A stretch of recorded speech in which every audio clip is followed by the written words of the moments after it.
Trump has proven a feral instinct for the political rhetoric and particularly weakness of the people he's against him, particularly in a Republican primary.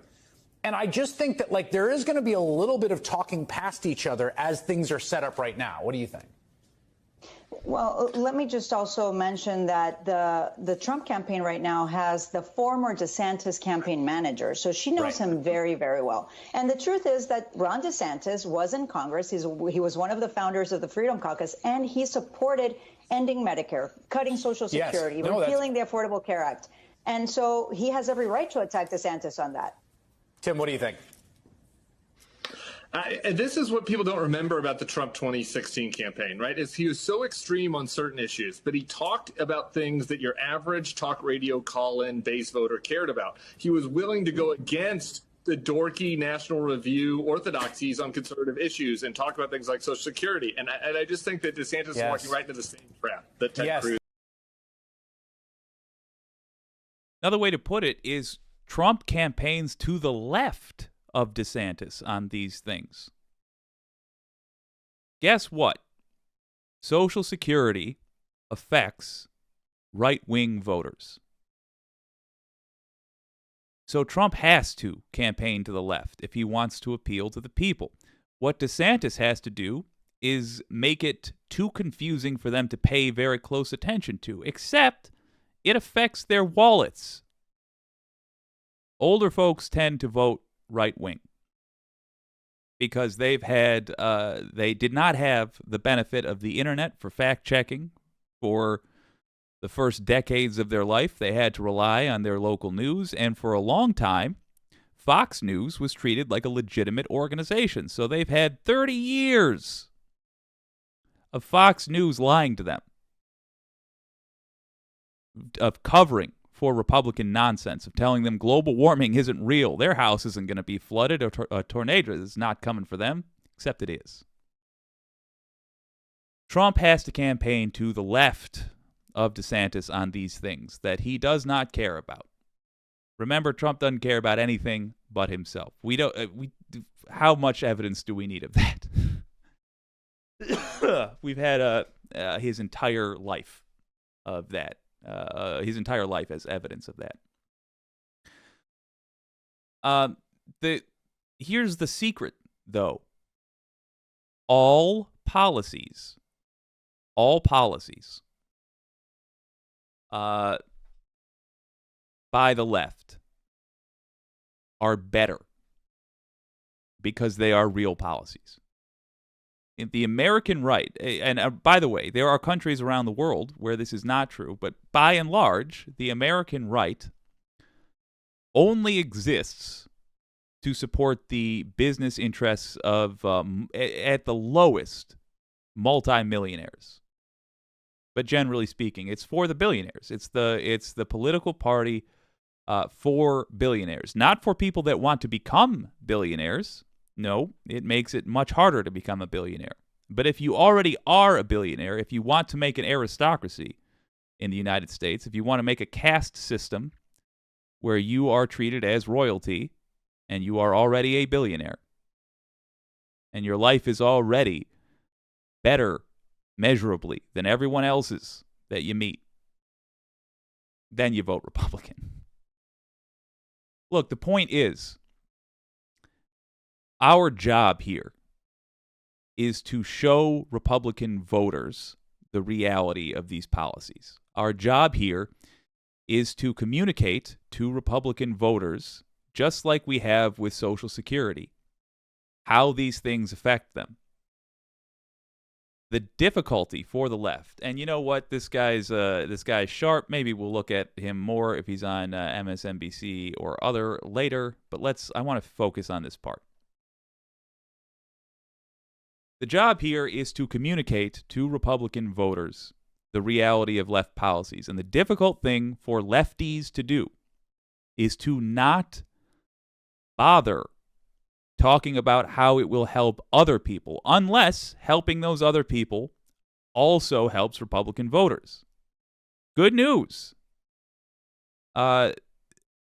These policies that people on the left, people on the center and the left are in favor of, they do help just about every American voter. They help the old, they help the young. They help military folks, they help cops. They help nurses, they help doctors. They help auto manufacturers. They help bread makers. They help newspaper writers. They help newspaper readers. They help everybody. That's what makes it a left policy, is that it was actually thought about with the goal of being good for the American people.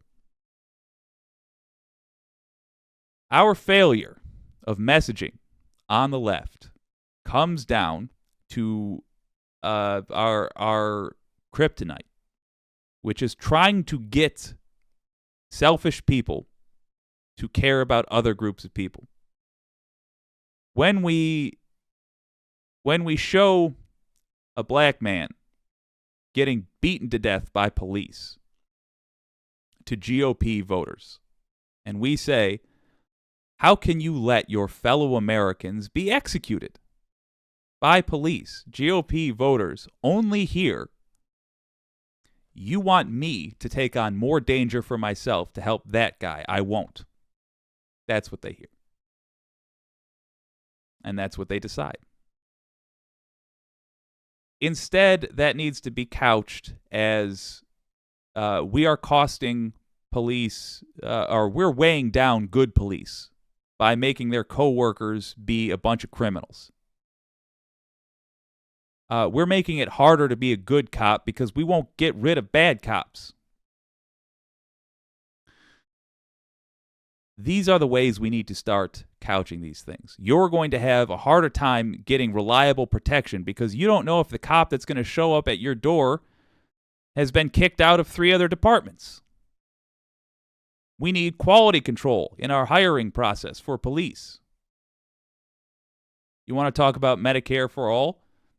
Your health care is too expensive. Insurance companies are charging you an arm and a leg and not even covering you when you get sick. It's cheaper for you to have single-payer health care. That's Medicare for all. Make the U.S. government carry that burden, not you. We need to couch all this stuff in terms of selfish decision-making. And that doesn't mean lying about it. It just means presenting the parts of left policy that can be viewed as standalone, selfish decisions. And we will get conservative voters. They have been taught to be selfish above all else. They've been taught that other groups are bad. So we need to win them over first and foremost in that regard. We need to get past the lizard part of the brain that tells them that they have to look after they and theirs first. And the great news is we have candidates like DeSantis to go up against. Candidates who are reliant on the Republican establishment to get them through. That's Nikki Haley. That's Ron DeSantis. That's Tim Scott. Basically, everybody but Trump is reliant on the establishment for now.